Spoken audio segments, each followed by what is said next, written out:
एहतियात के हवाले से, जिस्मानी आज़ा के एहतियात के हवाले से और खून के एहतियात बहुत ज़्यादा इम्पॉर्टेंट हैं और खून के एहतियात तो देने से आपकी सेहत जो है वो ही बेहतर होगी। आज हमारे साथ जो डॉक्टर्स का पैनल मैं आपको इंट्रोड्यूस कराती चलूँ, मेरे साथ मौजूद है डॉक्टर निरंजन लाल जो कि किडनी ट्रांसप्लांट सर्जन है डाउ यूनिवर्सिटी से। हमारे साथ में मौजूद हैं डॉक्टर जहांज़ेब हैदर जो कि लिवर ट्रांसप्लांट सर्जन है, ये भी डाउ यूनिवर्सिटी से इनका ताल्लुक है। हमारे साथ डॉक्टर मोहम्मद इकबाल जो कि associate professor liver transplant unit, ये भी डाउ यूनिवर्सिटी से हमारे साथ मौजूद हैं। प्रोफेसर नासिर हसन साहब हेपेटोलॉजिस्ट हैं SIUT से, और साथ में हमारे साथ मौजूद हैं सैयद सरवर साहब जो कि एसोसिएट प्रोफेसर हैं नेफ्रोलॉजी के SIUT से। आप तमाम तो लोगों को मैं अपने शो में खुश आमदीद कहती हूँ। और सबसे पहले जैसे भी आप लोग पैकेज भी देख रहे थे और हमें देखा कि कैसी वो दलेर माँ, वो जो डॉक्टर जिन्होंने स्पेशली अपने बेटे की ज़िंदगी में इनकी दोनों किडनीज जो हैं वो डोनेट करके 2 अहम जानें बचा ली। सर मुझे ये बताएं कौन कौन से आज़ा ऐसे हैं जो कि जान बचाने के लिए डोनेट किए जा सकते हैं? इसमें बहुत सारे हैं। सबसे पहले तो हम जैसे आप ब्लड डोनेशन की बात की तो ये कॉमन सबसे अहम है। तो हमारे यहाँ सबसे ज़्यादा जो अब आजकल हो रही हैं किडनी डिजीज़ हैं, लिवर डिजीज़ हैं, और बाहर के मुल्कों में तो और बहुत सारे होते हैं जैसे कि दिल है, फेफड़े हैं, और आंखों का तो कॉमनली हो रहा है ऑलरेडी पहले से ही। तो इसमें जो कॉमन डिजीज़ बढ़ गई हैं इसकी वजह से बहुत अहम नीड बढ़ गई है कि हम जो है वो अपने ऑर्गन्स डोनेट करें, और मरने से पहले ही हम अपने फैमिली मेम्बर्स को ये बताएं कि हमारे लिए बहुत अहम है कि खुदा न खास्ता अगर कोई एक्सीडेंट हो जाए, कुछ और हो जाए, तो हम जब ऐसी हालत में हों, जब वेंटिलेटर पे हों, तो हमारे ऑर्गन्स हमारे जो फेलो कंट्री मैन हैं या हमारे जो साथी हैं उन सबको किसी को डोनेट किए जाएं, बजाय कि वो वेस्ट हो जाएं, बरी हो जाएं, वो हो जाएं, तो उससे जो है किसी का भला नहीं होगा। तो इससे कई सारी लाइफ्स बच सकती हैं। कम से कम 8 लाइफ्स तो हम बचा सकते हैं एक इंसान की जान से। एक इंसान की जान से 8 जिंदगियां बचा सकते हैं। वैसे सर ये है कॉमन, लोग डोनेट करते हैं? देखिए वेस्ट में तो ये बहुत ज़्यादा कॉमन है और उनके पास, लेकिन हमने पाकिस्तान की बात करी, यहाँ तो खून की एहतियात देते हुए लिटरली हम हाथ जोड़े थे लोगों से, ऐसे ऐसे दलेर, वो कहते हैं शीर जवान जिसको पंजाबी में कहते हैं, वो कहते हैं हम खून देंगे तो हमें चक्कर आते हैं, हम बेहोश हो जाएंगे।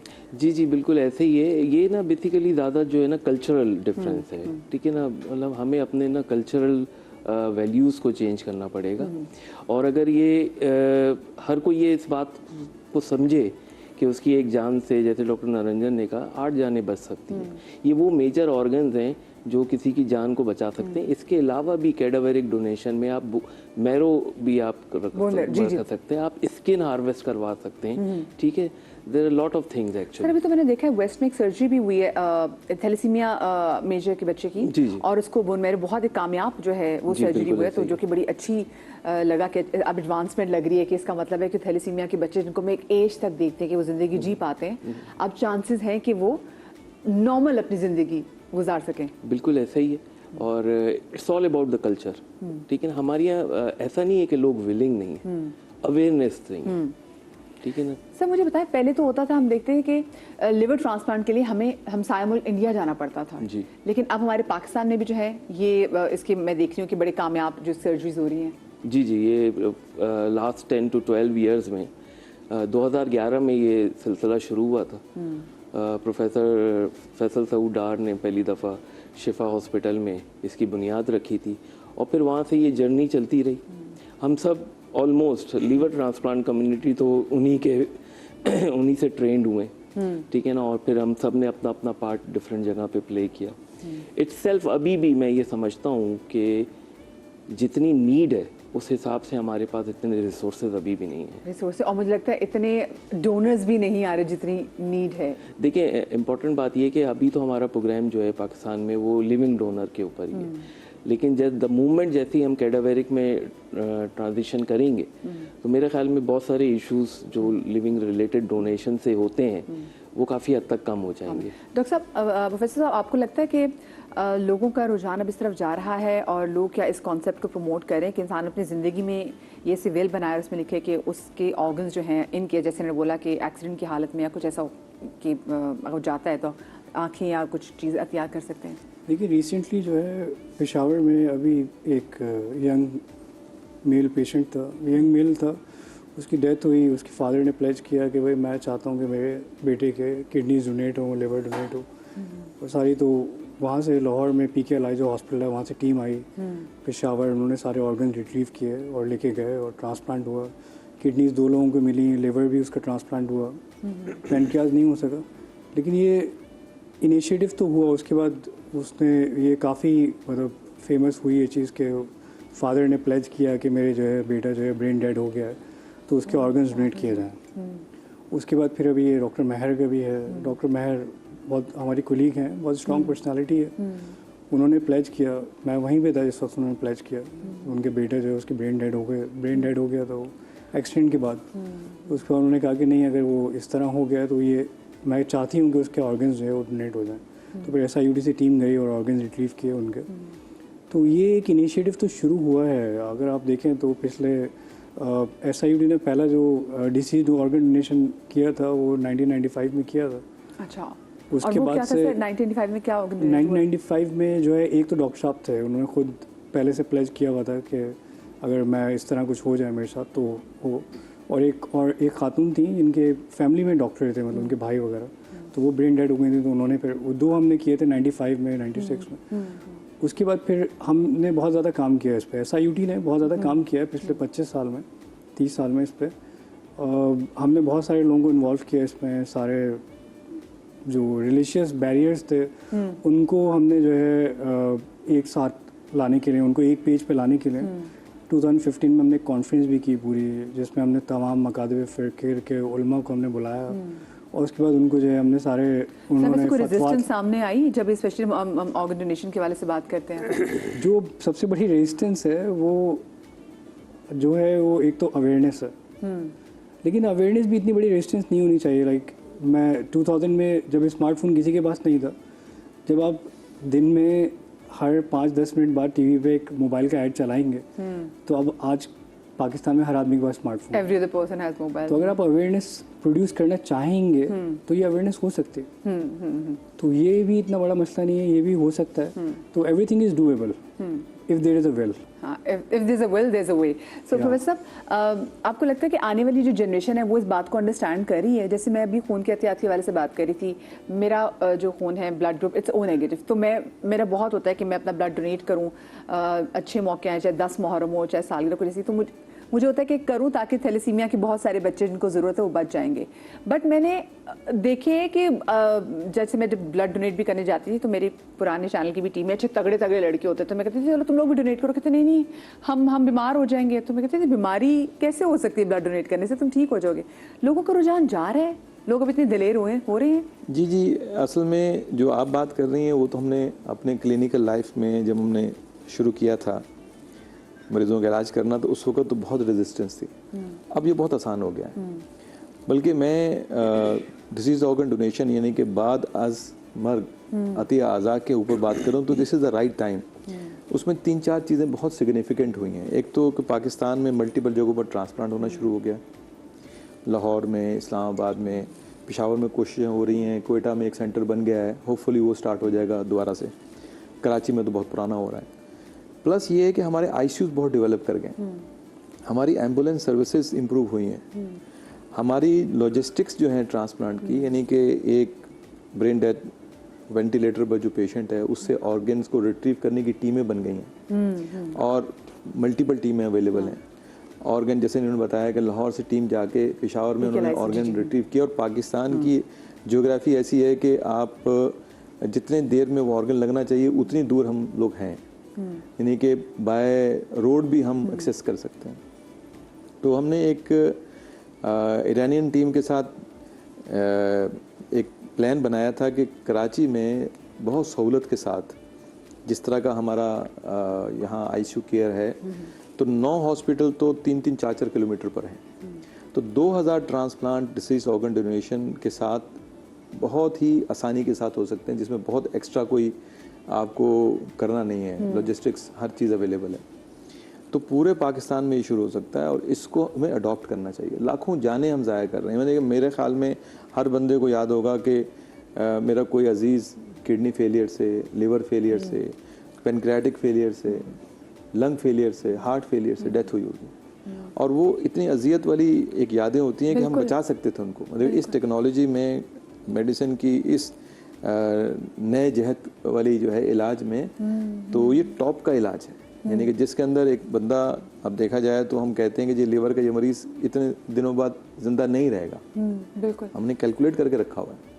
किडनी का पेशेंट चलो डायलिसिस तो करा रहा है, लेकिन डायलिसिस के ऊपर भी उसके बड़े मसाइल हैं। बिल्कुल बिल्कुल। तो और हर मरीज जो वो डायलिसिस बर्दाश्त नहीं कर सकता। हाँ, ये भी आप एक कह सकते प्रोसेस है। जी जी जी। तो उसमें अगर आप ट्रांसप्लांट कर दें तो एक नई जिंदगी है। उसमें लोगों ने बाद में अपनी डिग्रीज भी की हैं, पढ़ाइयाँ की हैं, जॉब कर रहे हैं। यानी कि 30-30, 32-32 साल ट्रांसप्लांट किडनी वाले हमें मिलते हैं। और लिवर ट्रांसप्लांट के लोग जो हैं 15-15 साल से हमारे साथ हैं। जो हमने पहला ट्रांसप्लांट किया था 2003 में, वो किंग्स कॉलेज की टीम के साथ मिलके, वो बच्चा, उसकी इम्यूनोस्प्रेशन खत्म हो चुकी है और वो बगैर इम्यूनोस्प्रेशन के, यानी कि कोई दवाई भी नहीं लेनी पड़ती उसको, इज नॉर्मल। माशाल्लाह उसकी शादी होने जा रही है। वैसे डॉक्टर साहब माशाल्लाह, तो बड़ी अच्छी आपने बात बताई। इसका मतलब लोग बड़ी अच्छी भरपूर जिंदगी गुजार सकते हैं। डॉक्टर साहब, किसी भी इंसान की डेथ के कितने टाइम के अंदर अंदर अगर हम उसके कोई ऑर्गन जो है वो ले सकते हैं, वैसे ये बताइएगा। इसमें जो कॉन्सेप्ट है वो ब्रेन डेथ डोनेशन है। और जो है ना, अब तो दुनिया के अंदर जो है ना कार्डियक डेथ के साथ भी, जो है अगर कार्डियक हार्ट स्टॉप हो जाए तो उसके साथ भी वो लोग डोनेशन की तरफ जा रहे हैं। बट आइडियली जो इसमें सर्कमस्टांसेस होते हैं वो ये होते हैं कि पेशेंट की अगर ब्रेन डेथ हो चुकी है लेकिन उसके बाकी ऑर्गन सिस्टम जो है वो सही काम कर रहे हैं। तो जब ब्रेन डेथ हो जाती है, हम उसको डायग्नोज कर लेते हैं तो उसकी दिल की धड़कन सही काम कर रही है और उसके जो है ना ऑर्गन सही काम कर रहे हैं। इसलिए कि अल्टीमेटली विदिन 4 to 6 आवर्स इसके असरात जिस्म के ऊपर भी आना शुरू होते हैं। और फिर अल्टीमेटली फिर जाके जो है ना कार्डियक जब कंप्रोमाइज़ होता है तो फिर ऑर्गन्स जो है ना उनको खून की सप्लाई नहीं पहुंच पाती, और उसकी वजह से फिर जो है ना उन ऑर्गन को अगर लेके लगाया भी जाएगा तो वो नुकसानदेह होगा या फ़ायदेमंद इतना नहीं होगा। तो सबसे आइडियल टाइम तो यही है कि जो उस वक्त पे हमें पता चलता है कि एक मरीज़ की ब्रेन की डेथ हो गई है, और उसके लिए फिर एक प्रॉपर टीम है, उसका क्राइटेरिया है कि उसमें न्यूरोलॉजिस्ट हो और जो है ना इंटेंसिविस्ट हो, और ये पूरी टीम उसको देखे। और फिर कुछ पैरामीटर्स हैं, क्लिनिकल एग्जामिनेशंस हैं जी जी। और रेडियोलॉजिकल एग्जामिनेशंस हैं, ईईजी करा के देखते हैं, एमआरआई ब्रेन करा के देखते हैं, एंड फिर हम फैमिली को फाइनल ये वर्डिक्ट देते हैं कि आपका जो पेशेंट है उसकी डेथ हो चुकी है। दिस इज़ द टाइम जब हम फैमिली को काउंसिल करते हैं हॉस्पिटल्स में कि अब आप वेंटिलेटर से हटा दें। जितने भी एक्सीडेंट्स के पेशेंट्स होते हैं जब वो वेंटिलेटर पर होते हैं, and when the brain death is confirm, this is the time जब डॉक्टर आके फैमिली को ये बताता है कि अब आप पेशेंट आपका ब्रेन डेथ हो चुकी है, आप इसको वेंट से हटा दें। तो this is the right time कि उसी टाइम पे इसकी काउंसलिंग। सर मैं इसको यहीं से कंटिन्यू करूंगी, लेकिन मुझे यहाँ पे ब्रेक लेनी है। एक छोटी सी ब्रेक के बाद हाजिर होते, कहीं मजा आएगा।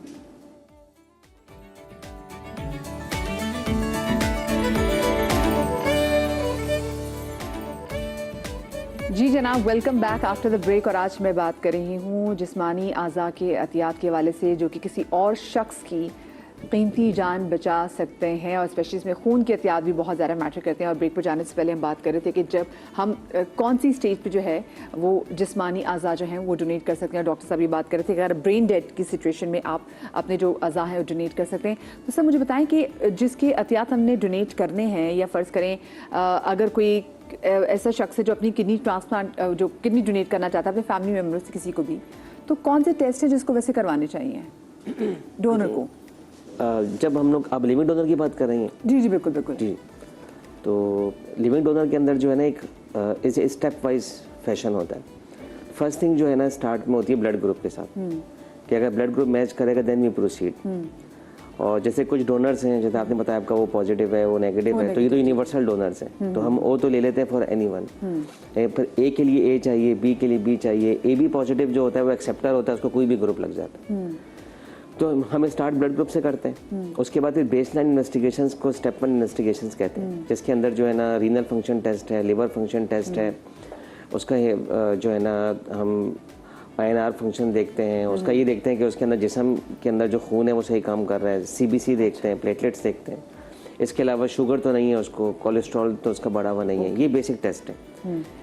उसके बाद सेकंड नंबर पर जैसे हम लिवर ट्रांसप्लांट के अंदर जो है हमारा जो सेकंड स्टेप होता है वो ये होता है कि हम लिवर पे फोकस करते हैं, हेपेटाइटिस B तो नहीं है, C तो नहीं है, लिवर का कोई और मसला तो नहीं है, एक अल्ट्रासाउंड करा के देखते हैं, and then we proceed with the CT scan. Liver थोड़ा सा मुश्किल है, अच्छा। इसलिए कि उसमें किडनी से 2 हैं तो 1 दे दी जी जी, लेकिन लिवर के अंदर में एक ही लिवर है। हाँ। और हमने उसमें डोनर सेफ्टी को भी देखना है, उस लिवर को हमने ऐसे रिसेक्ट करना है कि जो डोनर है जी, जी। उसके पास तकरीबन 30 से 40% बचता है ओके। और 60 to 70% उससे हम ले लेते हैं। और मतलब मैं सुना किडनी जो लिवर है उसके अंदर ये है कि वो ग्रो कर जाता है, वो ग्रो कर जाता है अगर हेल्दी हो तो ग्रो कर जाता है। और आप ये सोचें कि हैरत की बात है कि विद इन 2 months 3 months वो तकरीबन अपने नॉर्मल साइज पर वापस आ जाता है। देखिए ये अल्लाह की कुदरत है, डोनर के लिए भी आ जाता है और रेसिपिएंट में भी जाके बड़ा हो जाता है अगर कामयाब सर्जरी होती है। ये बड़ी ज़बरदस्त बात है। सर मुझे अगर मैं किडनी ट्रांसप्लांट के बारे से बात करूँ तो मुझे उसमें भी बताइएगा कि कौन से चेक से फ़र्ज़ कीजिए कि अगर कोई बहुत से लोग हमें देख भी रहे हैं और किसी के अगर फैमिली में कोई ऐसे कंप्लीट रीनल फेलियर की तरफ को चला गया है और कोई पोटेंशियल डोनर फैमिली में मौजूद है, वो क्या कर सकता है? देखिए मैं सबसे पहले ये सबको बताना चाहूँगा कि जो है डोनर को कुछ नहीं होता। असल में सबसे पहले तो ये मिसकंसेप्ट है कि मैं अपना काम नहीं कर पाऊँगा, मैं अपनी रूटीन लाइफ नहीं गुजार पाऊँगा। तो उसको सबसे ये अहम है कि उसको हम गाइड करें कि भाई आपको कुछ मसला नहीं होगा, सवाए इसके कि चंद दिन आपको अस्पताल में रहना पड़ेगा, कुछ दर्द बर्दाश्त करना पड़ेगा, जो सर्जरी होगी, जो गुर्दा निकलेगा या जिगर निकलेगा, उसके बाद आपकी जो रिमेनिंग लाइफ है वो कम्प्लीटली हेल्दी होगी। कोई ऐसा इफेक्ट नहीं होगा जो कि कोई हज़ारों लाखों में जाके किसी एक डोनर को कोई मसला होता है। अच्छा। बल्कि हमारे यहाँ तो हमने देखा है कि जो डोनर्स हैं उनकी जो लाइफ एक्सपेक्टेंसी है वो आम आदमी से ज़्यादा है, क्योंकि वो कॉन्शियस होते हैं कि यार मैंने गुर्दा दिया है तो मुझे अपना हेल्दी लाइफ स्टाइल मैंने उसको अच्छे से चलना है, उसको अच्छे से लेके चलना है। तो डोनर्स की लाइफ एक्सपेक्टेंसी एक आम पॉपुलेशन से बल्कि ज़्यादा होती है, क्योंकि उसने दिया होता है तो वो एक कॉन्शियस होता है कि यार मुझे सिगरेट नहीं पीना, मुझे अपनी हेल्थ का ख्याल रखना है, मुझे उल्टी सीधी चीज़ें नहीं खाना, ये सबसे मेरे लिए अहम है। तो डोनर्स को हमें सबसे पहले तो उसको वो जो लोग पीछे हट जाते हैं ना, उनको ये गाइड करने की ज़रूरत है कि आपको कुछ नहीं होगा, आप सही रहेंगे। आप सही रहेंगे। जब वो एक दफ़ा अपना एक इरादा कर लेगा ना तो बाकी टेस्ट हम अस्पताल में कर लेंगे, कोई ऐसा मसला नहीं। मैं कहती हूँ कि आज़ा किया, लेकिन मैं यहाँ पे जो लोग खून की एहतियात देने से भी घबराते हैं, मुझे बताएंगे खून की एहतियात देने से लोग कमज़ोर हो जाते हैं? बिल्कुल भी नहीं, बल्कि इसमें तो नए बॉडी के सेल्स बनते हैं और ये हेल्दी है। जब आप देते हैं तो आपका जिस्म एक नए सेल्स प्रोड्यूस करता है और एक बेनिफिशियल रहता है आपके लिए, तो इससे किसी का भला भी हो जाता है। और आपके अंदर सबसे बड़ी बात ये होती है कि एक विलिंगनेस आती है कि मैं दूसरों की हेल्प करूं, और जो खुशी एक अपने अंदर एक खुशी महसूस होती है जो कि रूटीन के किसी भी काम से आपको नहीं मिलती। ट्रू। जब आप अपने जिस्म का कोई अतिया देते हैं ना तो ये बहुत बड़ी बात है। सही। अच्छा, हमारे साथ कॉलर भी मौजूद हैं, याया साहब। अस्सलाम वालेकुम जी। वालेकुम, मदिया कैसी हैं? बिल्कुल ठीक, आप ठीक हैं? बिल्कुल। पहले तमाम मेहमानों को सलाम। और मदिया मैं ये कहूँगा कि आपने ना मॉर्निंग शो के जो इमेज को दोबारा बहुत अच्छा बेहतर कर दिया है। इस किस्म के प्रोग्रामों से बड़ी इंफॉर्मेशन मिलती है।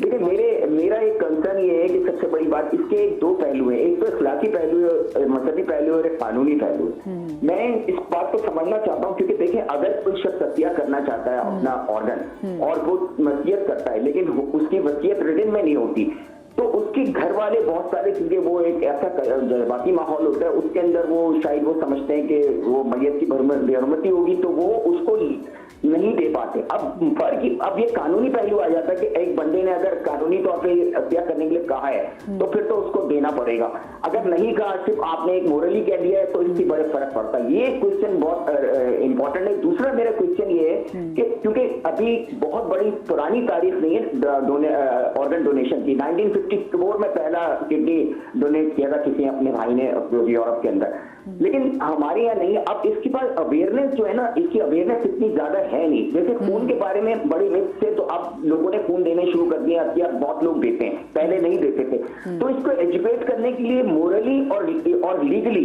इसमें बहुत सारे डॉक्टर साहब तो अपने काम करें, क्योंकि पत्थर में इतने बेहतरीन डॉक्टर हैं ऑर्गन ट्रांसप्लांट के और काम भी कर रहे हैं। इसका एक मेडिकल पहलू तो अपनी जगह है, लेकिन बहुत बड़ा पहलू इसका जो है मजहबी और सकाफती है। इस पे काम करने की सख्त जरूरत है। जब तक ये नहीं होगा लोग डोनेट नहीं करेंगे, इसमें कुछ फरमाइए। आपने बात बहुत सही की और मेरे ख्याल से इसमें जैसे हम पोलियो की वैक्सीन के हवाले से भी जब बात कर रहे थे ना, तो हम कहते हैं कि बहुत ज़रूरी है कि मेंबर से भी इस हवाले से इस मसले को एड्रेस किया जाए कि जब जुमे की नमाज होती है तो उसके बाद वहाँ पे जो मेंबर पे जो हमारे उलमा मौजूद होते हैं, उलमा दीन, उनकी बड़ी जिम्मेदारी आ जाती है कि वो भी लोगों में इस हवाले से अवेयरनेस दें कि कितना ज़रूरी है कि आप किसी दूसरी इंसानियत की किसी अल्लाह पाक की बनाई हुई मखलूक के काम अगर आप आ जाएँ तो इससे बढ़कर और कोई बात नहीं है।